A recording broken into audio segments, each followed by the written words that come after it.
범보수 진영의 개천절 광화문 집회를 두고 민주당은 민생을 외면한 한국당의 동원 집회라고 비판을 했습니다. 반면에 한국당은 상식과 정의의 물결이 도심을 채웠다고 자평을 했는데요. 국회를 연결해서 자세한 내용 들어보도록 하죠. 박현우 기자.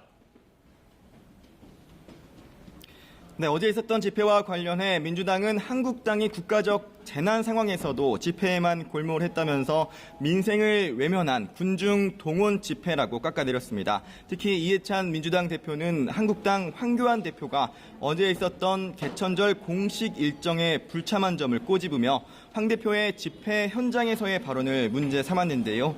이 대표는 문재인 대통령이 제정신인지 의심스럽다고 했던 황 대표의 발언을 언급하며 아무리 정쟁에 눈이 멀었다고 해도 정신 나간 사람이라고 안 할 수가 없다고 비판했습니다. 반면 한국당은 어제 집회를 통해 상식과 양심, 합리를 외치는 국민이 절대 다수라는 점이 확인됐다고 밝혔습니다.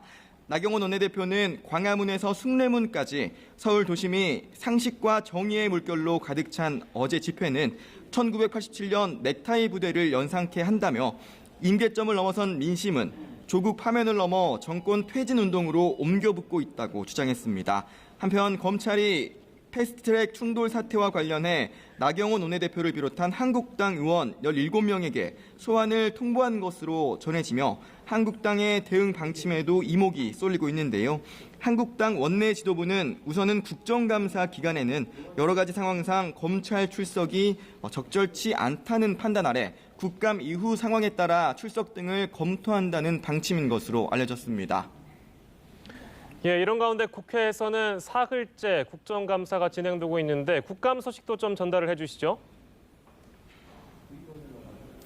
네, 국회는 정무위와 복지위 등 13개 상임위에서 국정감사 사흘째 일정을 이어가고 있습니다. 오늘 국감도 사실상 조국 대전으로 치러지는 양상인데요.